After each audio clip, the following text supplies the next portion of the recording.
Whoever thought Pumped Up Kicks was the most disturbing song about children murdering each other, they are not prepared for what Stegosaurus Rex has in store for you. A song that perfectly describes what happens in the mind of a murderer who regrets killing one of his victims. A warning to my viewers, because once again we are diving into dark lyrics, so if you don't do well to touchy subjects, please leave the video.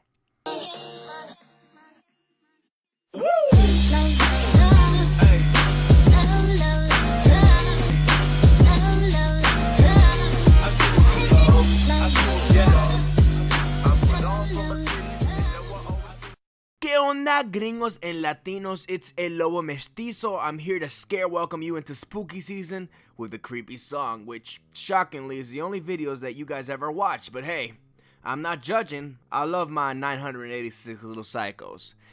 And if we can get to like 1,000 by the end of Halloween, that would be awesome. Thank you. Today's song is Nowhere to Run by Stegosaurus Rex, released in 2008 in an album by the name The Dinosaurs. A little pun for you, but okay. I did not listen to the whole album because it's 2 hours long, but I will definitely find time to listen to it.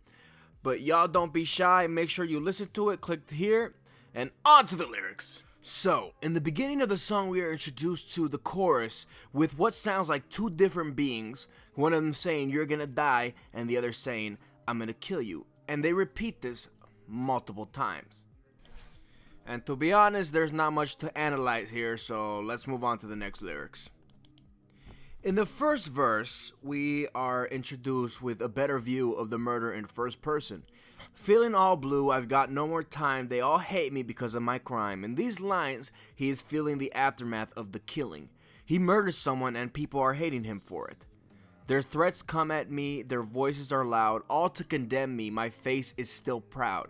He is being confronted by probably the loved ones of the person he murdered. They come to ridicule him, but yet he's still proud and feels no regret for what he did. In these next verses, we get to see what built up to the murder. You were my good friend, I saved you before. The murderer wanted to kill his friend or whoever this person was before, but he decided not to and quote unquote save him. I thought you turned good? No, but you asked for more. This is him continuing his godlike fantasy. Him saying you asked for more is him saying that his friend deserved to be killed and he sort of asked for it. You had to provoke me so I beat you, watch you bleed, so now I feel blue. The murderer explains to his friend why he killed him. He provoked him, made him kill him in his own fantasy. Tries to beat his friend to death. In this verse that followed, talk about him beating his friend to death wasn't the best option. Out of ideas, nowhere to run. In this verse, he talks about how he's gone too far and he can't go back now. Looking right down the barrel of a gun in his way of saying that the only way to finish the job is by blowing his friend's brains out. And so I dream of voices in my head, delusion mock me, my best friend is dead. Right now I think that he's having a breakdown. He is happy that he killed his friend, but at the same time he feels sad. His brain isn't able to comprehend the emotion of killing somebody. And in the final verse, he tells us the aftermath of his situation. I feel no guilt, but I shed a tear. Delusion is what controls this man. He is happy that he killed his friend, but at the same time, he is sad, yet he feels guilt. I see your dead body with all the blood, all the smeared. Birds sing a song, it's all for you. Outside it's so warm, the skies are blue. His story has come to an end. He has completely lost his mind, and his weird fantasy of killing his friend is just overwhelming him and taking over his comprehensible thoughts. Now, most times when I analyze songs about serial killers or rapists, I'm able to find out who it's about. But this song gives us little to no detail about any of the two characters.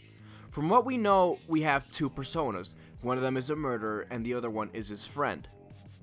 One main theory that I have is that this is a murderer's very first victim. Why I came up with this theory is based on the fact that the murderer cries even though he feels no guilt at the same time he is happy. He obviously hasn't done this before, only ever fantasizing about it, highlighted in the line, you provoked me so I beat you. In a way, he's thinking that his friend wanted this, like he provoked him to kill him. Another reason why I didn't link this song to a true story or a true murder is because the writer Stegosaurus Rex says it himself that this song was just made for fun, randomly out of nowhere with his brother, but it's fun to speculate. I like to think that this song is about a kid who has murder fantasies and acts upon them impulsively rather than having planned out his murder. His victim was his best friend. I think he just did it randomly out of nowhere. The friend of the killer never wanted this to happen, nor did he expect him to go through with it.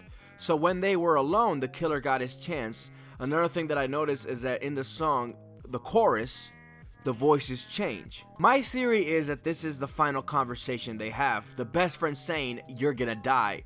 He says that this because he does murder him, then the murder might end up in the electric chair. And the line, "I'm gonna kill you," is the final line that the killer says before he kills his friend. Now before we end this video, I'm doing this new thing where I asked you guys your theories on the songs that I analyze, and I'm going to read them at the end of each video. Today's submission is Peg Para, which was our only submission, where they say, maybe it talks about addiction like desire and also the control you have over your own body, because the thing you desire more, it can kill you. Also, it can be like two personalities, the one who know that they messed up and wants to change and regrets everything, and the other one who likes the judge, the one who tells that it's too late for change, so you have to suffer.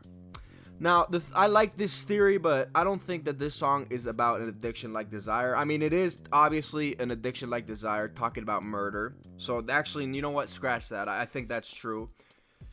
And yes, it is about two personalities, one that's messed up and one that kind of has control of the situation. And that's obviously shown in this song where this man cries during the murdering of his friend or whoever he murdered. And obviously regret, he doesn't know how to respond to the emotion. So Peg Para, this is a really good theory and I appreciate your submission. Alright, that's it for this video. Please leave your theories of the song in the comments, and if you haven't recommended a song yet, make sure you do, and make sure you subscribe to El Lobo for more content. Adios!